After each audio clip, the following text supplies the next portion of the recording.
Yeah. Simon.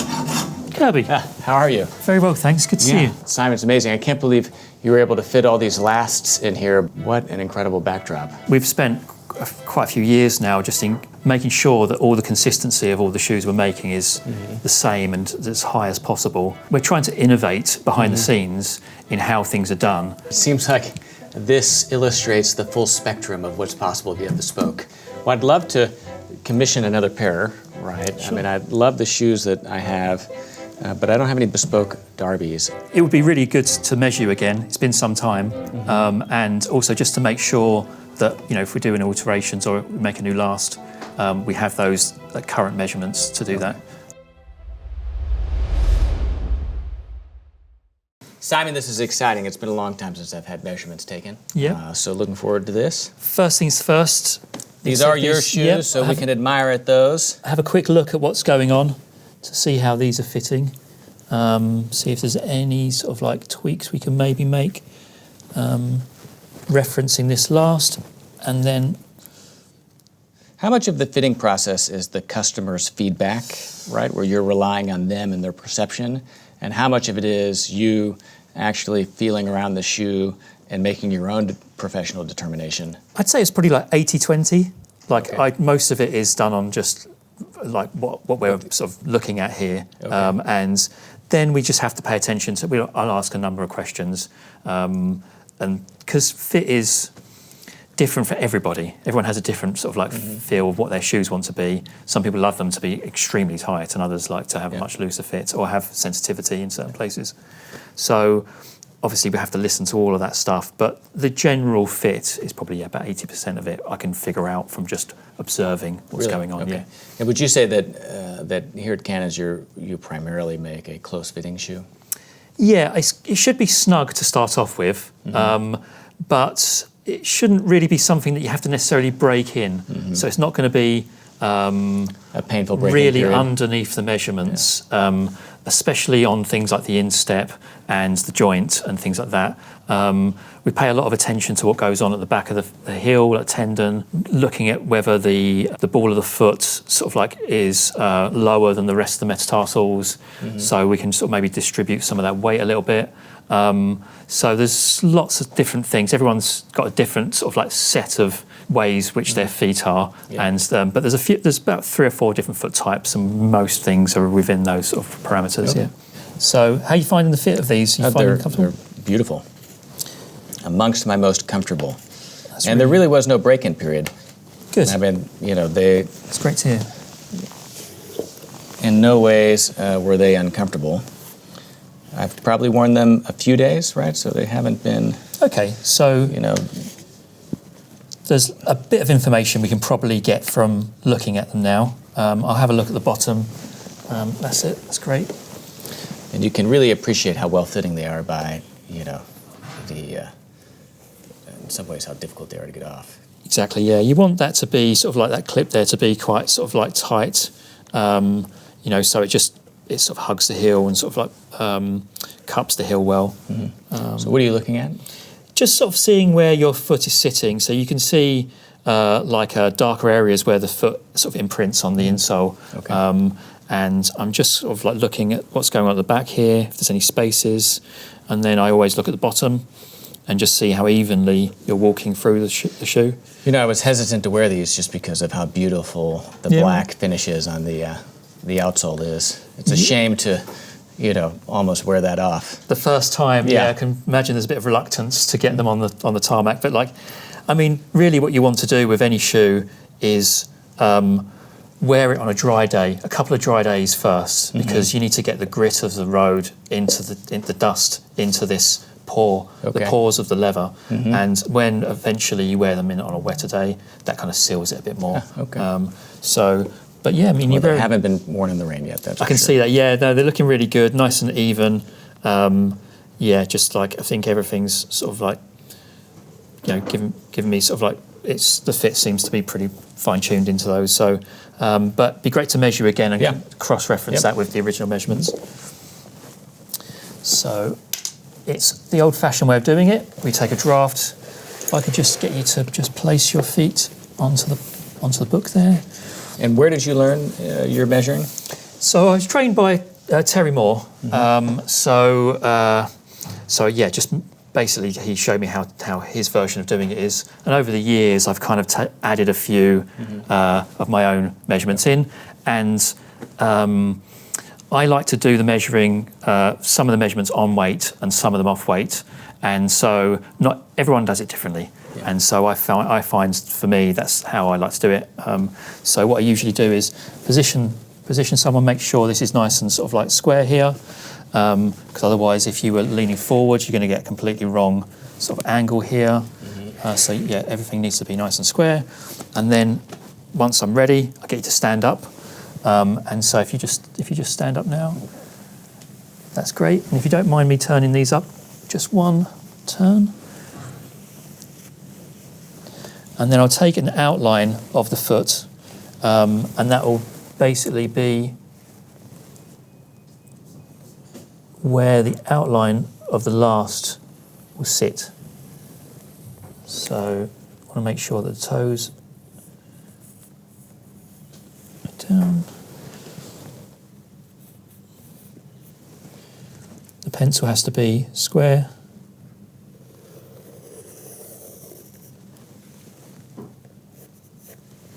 And then we go underneath the arch of the foot like this. Some people do it at a particular angle and just go all the way through. And, you know, I like to put like a bit more of a twist into that, but... And when you're making the last, do you start with one foot and then duplicate the last and adjust, or are you carving both? It sort of depends. So sometimes it's, you always start with one. So you do, and that depends. Usually it's the bigger foot, but sometimes it's not. And yeah, I'll carve one. You start with one and get the shape in, and all the design of the shape of the shoe into the first last, and then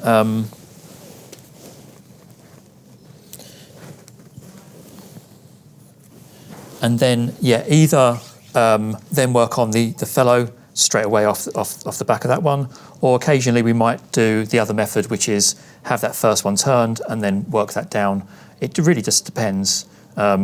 So both methods are as good as each other, really. Right, so what I need to do now is find particular bones of your feet. So the first bones we're going to look at are like the metatarsals. So I get you to just lift the forefoot here just a bit more. That's it, that's great. And then do a measurement straight across. Put a bit of tension on the tape, and then just slightly let it out. And you just want to capture that small toe there. And if I get you to lift up again, and then down.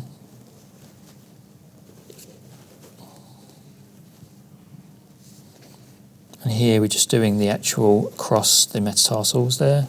So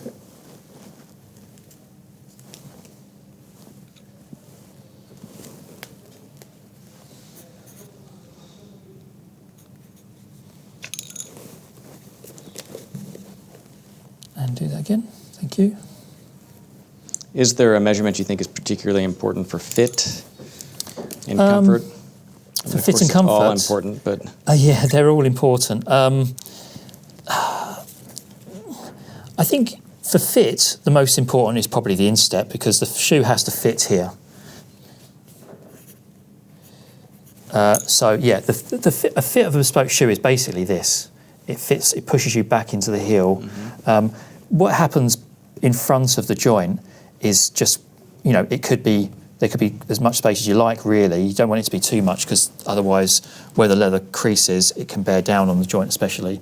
But, you know, the most important thing is to fit it, you know, from the instep back, and to get this really nice. So sometimes we have different allowances. So sometimes you want to go like closer to what the actual measurements are. And other times it's important to go underneath them or stay maybe even a bit over them sometimes in certain places. So I'm just going to come over to this side, do the same thing.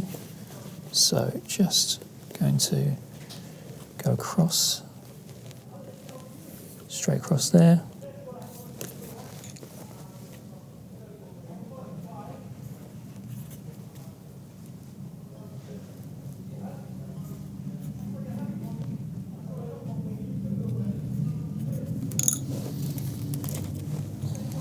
Just going to mark where that was.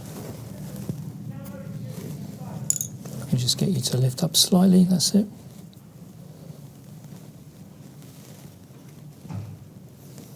So a last isn't a copy of the foot. It's not like it's not that you could just 3D scan a foot and have a last printed out on, something you can make a shoe on. It's like a representation of the foot, but it's the shape of the shoe. And like I said before, there's like allowances that the last maker will use to decide what sort of fit that particular shoe is going to have. And this goes back to this creative tension between fit and style, right? Yeah, exactly, yeah. So you can take a seat now, that's great.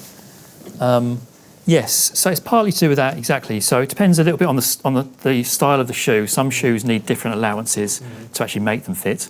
For example, like loafers, side elastics sometimes as well. You need to get a sort of a slightly different shape into it. But then also like some customers just don't like things to have too much pressure.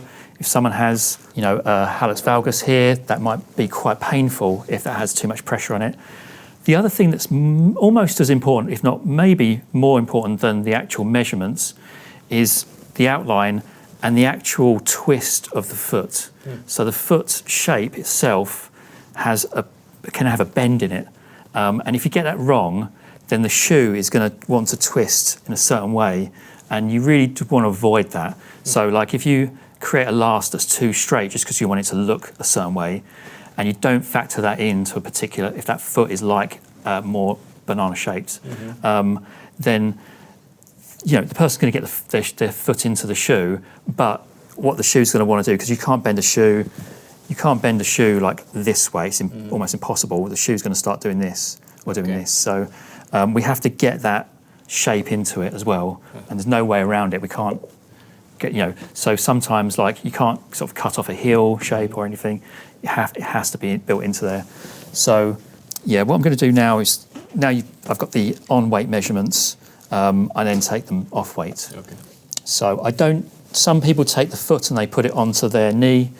That's how actually I was trained to do it. Take the foot completely off weight, have it on your knee or something, and then you just have like no pressure whatsoever on the foot. I changed my method from that because like when do you ever have, apart from a small sort of second when you're stepping, the foot really isn't in that position.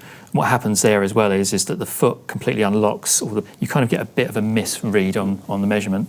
So I take it off weight, but there is still a little bit of pressure on because you're obviously sitting. But like I said, everyone does it slightly differently. Usually there's about an 1/8 to 1/4 difference on and off weight.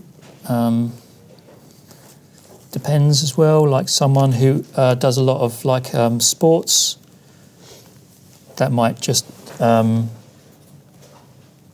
change how the foot, they might have quite sort of more muscular foot. So that can make quite a big difference.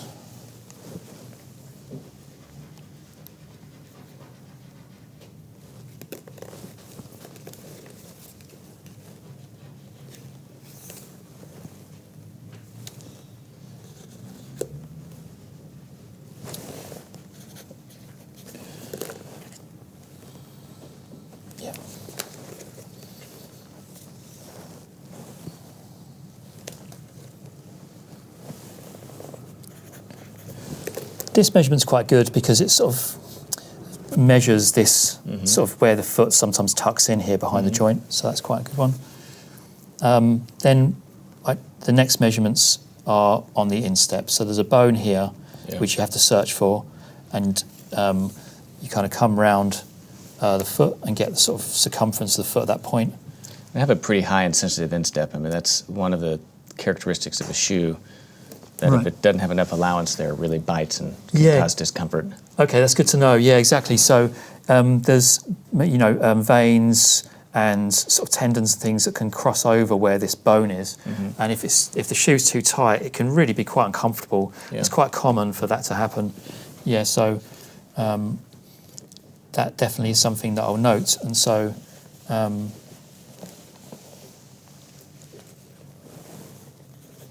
that has to be built in. This shape has to be built into the last. The last has to have this angle as correct as possible to like how your actual foot is. Like if you imagine that measurement is 9 3/4, that could be all different types of shape. Yeah. Yeah. So if I get the shape wrong and it's too shallow, it's going to bear down on that bone. Yeah. Yeah. Because it's not just the volume, but it's the distribution of volume. Exactly. Yeah. So what I do is I just hold that there, swing it around the back here.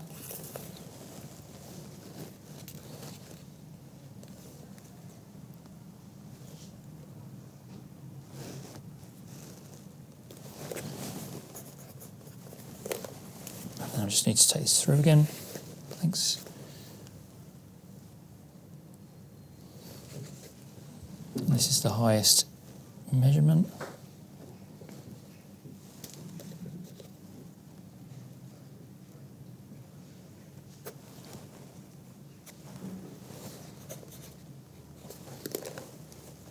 Just hold that there.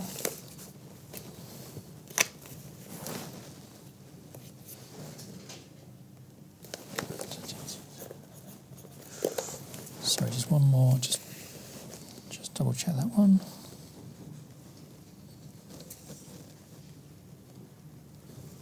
Yeah.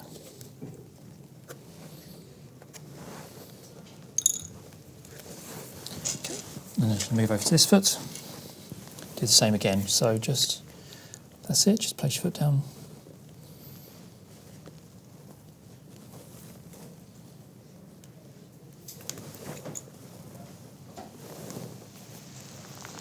At what point do you start kind of seeing the shape of the shoe come together? Yeah, straight away. Yeah, so you can see where you can cut away, your toes, this angle's, you have a nice angle here, which means that these toes sort of like have a nice shape, which means you can get a pretty smart shaped last. If these bones here were slightly squarer, which can happen, then these come further forward, and then it becomes more difficult to get certain shapes. So instantly you can see what sort of toe shapes you can get. And what about between the 2 feet? Because this one seems like the toes, there's a little bit more of an angle in. This foot's it's got slightly higher here actually on your instep. This toe here maybe slightly more prominent. Then they're like, within the realms of like what, most people's feet are slightly different from left to right. You probably lead with one a bit more than the other, and that one's slightly stronger. If you played soccer, for example, when you were younger, and you were right-footed, that can mean that your right foot has more muscles and has a slightly different shape. You can kind of see sometimes, like you can see if someone does weight training, because the front of their foot can be much more spread out. When it's on, the difference between on and off measurements can be sort of quite dramatic if people do weight training. Runners, that's the other one. If people do intensive running training, there can be a massive difference, again, similar to weight training. Especially at the front of the foot here, the muscles just seem to like spread out a lot more. You can tell sometimes people's diet, their foot can be swollen in certain places, or if a shoe has been ill-fitting, for example at the heel, there's too much compression on the heel, it seems to make the ankle swell, and so if someone's come in with a shoe that's been too tight in that area, it can actually sort of make this part of the foot swell up a little bit. So there's all sorts of things you just got to pay attention to, because when you come to do the last, those are going to get built into the last itself. So it's a snapshot essentially of that exact moment. So those are the sort of questions I usually ask people, like you know, if they're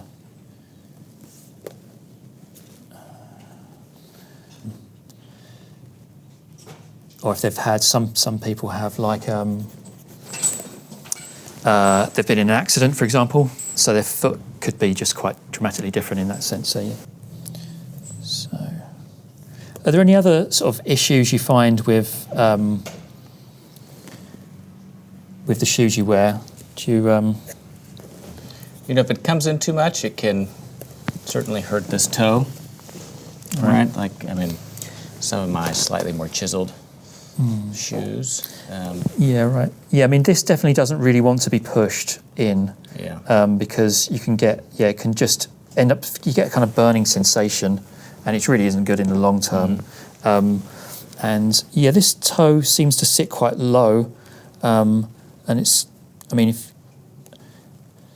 like, yeah, so it's quite flexible actually, but yeah, so, you know, just need to pay attention to that sort of thing. So, but yeah, definitely don't want to cut this toe off in any way.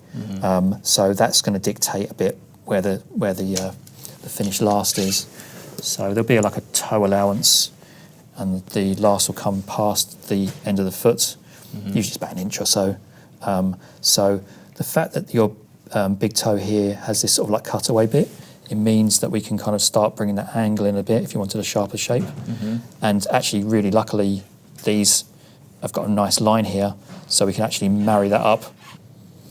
So yeah, I'm just going to go around. So I match up that instep measurement with the heel measurement.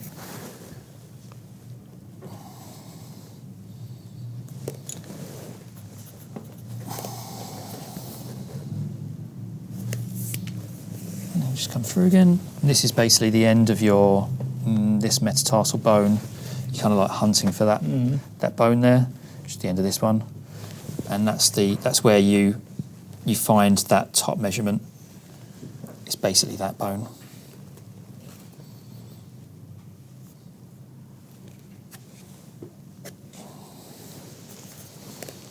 And then we're going to swing around there. Sorry.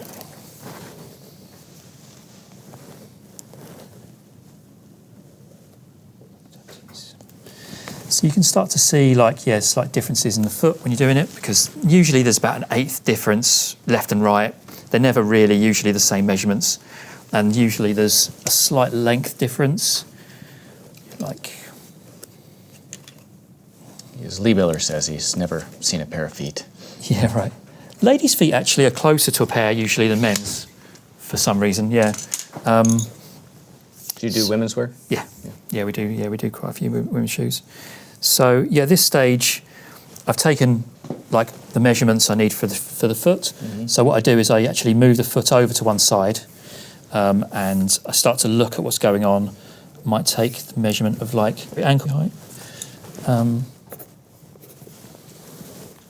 the inside and outside. Usually, it's like.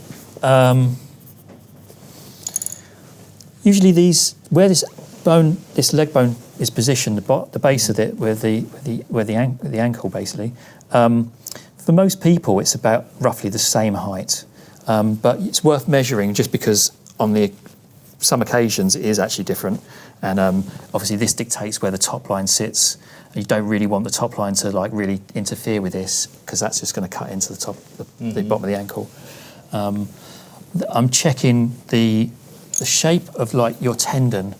So like your tendon is quite sort of scooped out on the inside there, and then also on the inside slightly. So I start to like do some drawing of that.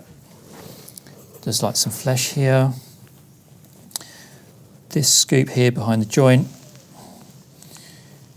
is not that prominent, but it is there. And what's that? How does that inform your last making? I'm turning this from 2 dimensions in my head into 3 dimensions.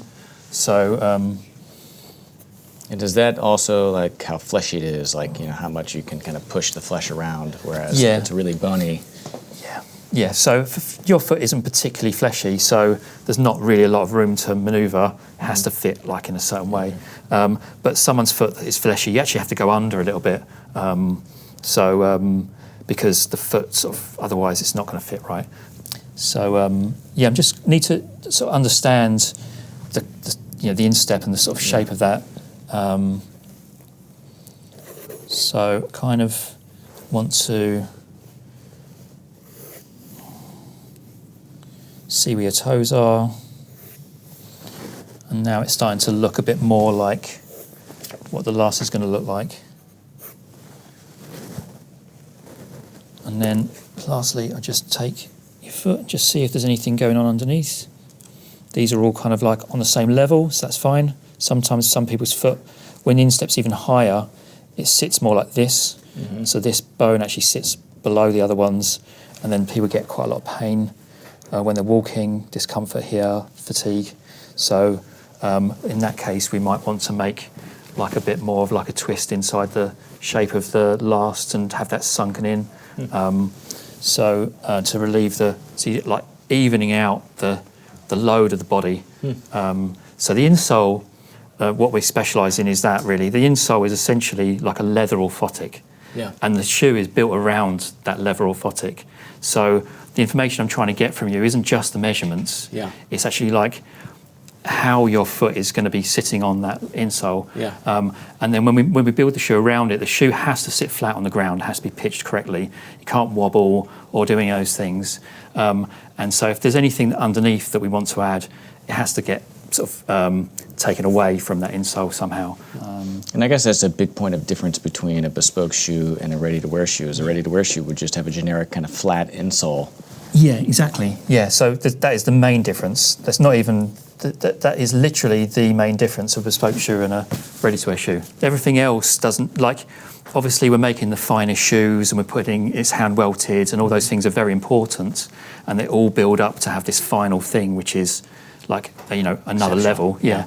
But you don't necessarily need all those things as much as you just need to get the insole right. So, and yeah, in ready-to-wear, like you said, that stuff, that isn't there because it has to be almost neutral, and also like where the arch of your foot is, that is going to be much wider than the actual arch of anyone's foot. So and that's what allows you to get a narrow waist. Yeah, that is. Yeah, that and the fact that it's hand welted. Yeah, and the hand welting I find quite important because I mean it is, the shoe sits marginally closer to the floor than if you have a rib in there. Yeah, exactly, yes. So it's sunken into, exactly. The rib sort of like adds another layer and it makes it sort of, slightly thicker. Yeah. I mean, you've got like a Hagland's deformity on the outside of this heel, so it's probably from driving maybe or something like that. So I'm going to mark that in. Just measure when that is. And that just being like a calcium deposit or something? Yeah, exactly. Yeah. So it's just from rubbing. It's just there. Does that bother you sometimes, or you don't really notice? I don't really notice it. Yeah, I've just noticed it. I mean, so sometimes that can be really prominent. In your case, it's not. When people drive stick, drive manual cars, where they're constantly pushing the clutch, that can actually rub on the back of the heel and create a much larger sort of like it's almost like a bone essentially there, and it can just sort of rub on your shoes and actually sort of like cut away from the lining and everything, be quite discomfort. So we will actually make that built into the shape of the last as well. So I'm just going to now move this one over. Thanks.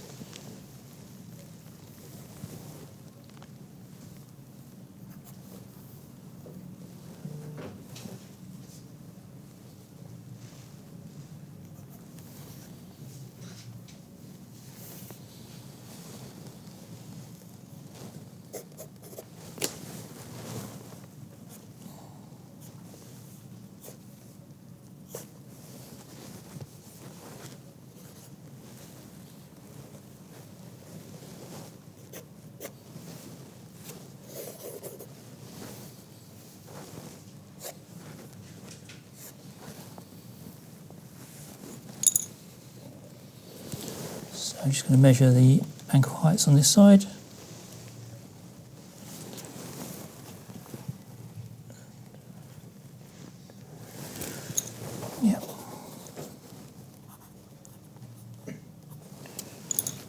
double check this.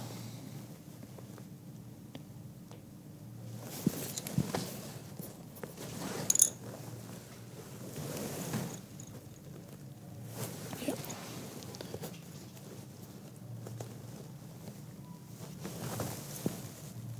Nice. Do you ever get the toe touching onto the end of the shoe at all? Sometimes. Yeah.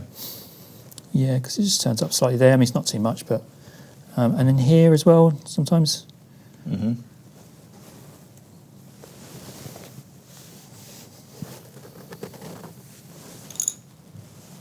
Yep, just going to move that again, sorry.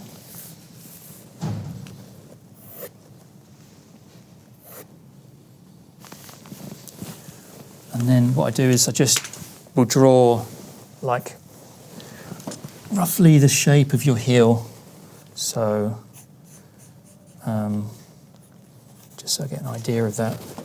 When I come to actually make your last, I'll have a block of wood which is larger than the shape of your foot, and I have to like bring that down. Mm-hmm. But the first thing I need to do is get the heel shape right, and then the bottom of the last right, and then because once that's right, and then we work on the outside, because otherwise the measurements, could be anything, and you just if those things are wrong, then all the other things are going to be wrong. So you have to get that fixed in. So I usually just to like remind myself the sort of like the type of heel you have, and where it sort of has, where the curve of it, like the apex of that heel is. So I'll measure that.